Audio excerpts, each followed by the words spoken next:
Pansamantalang inalis sa pwesto ang isang pulis Quezon City na nakagitgitan ng convoy ni Pangulong Noynoy Aquino kaninang umaga. Katwiran ng pulis, hindi daw niya alam na kasama ang Pangulo sa convoy dahil wala itong wangwang. Nakatutok si Mari Zumali. Ang yuping ito sa kaliwang likurang bahagi sa may bumper ng kanyang sasakyan ang inabot ni SPO1 Ricardo Pascua nang makagitgitan niya ang isa sa mga hagad ng Presidential Security Group kaninang umaga. Binabaybay noon ang convoy ni Pangulong Noynoy Aquino ang Commonwealth Avenue sa Quezon City. Base sa paunang investigasyon, habang pinaiiwas ng isang hagad ang mga katabing sasakyan ng Presidential Convoy, tsaka nito nakagitgitan at saka nakasagian ang sasakyan naman ni SPO1 Pascua kaya't nawala ng balanse ang hagad. Papasok daw si SPO1 Pascua sa kanyang opisina sa QCPD Station 4 sa Novaliches at di napansin ang convoy ng Pangulo. Hindi ko naman alam yun. Wala naman ako nakikita mga blinkers. Hindi ko naman nakita ako si Presidente na naandun na nasa likod siya.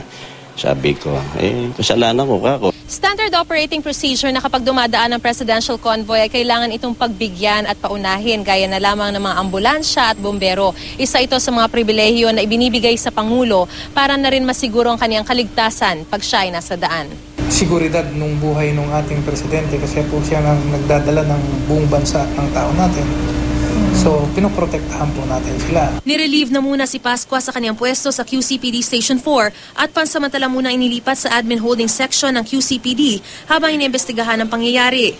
The policeman was quite arrogant in insisting that he be allowed to do a U-turn whereas the convoy was already going straight. In fact, we understand that he even showed the badge.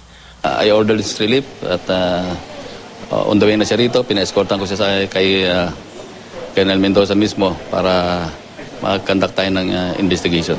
Kung mapatunayang may sala, maaari siyang kasuhan.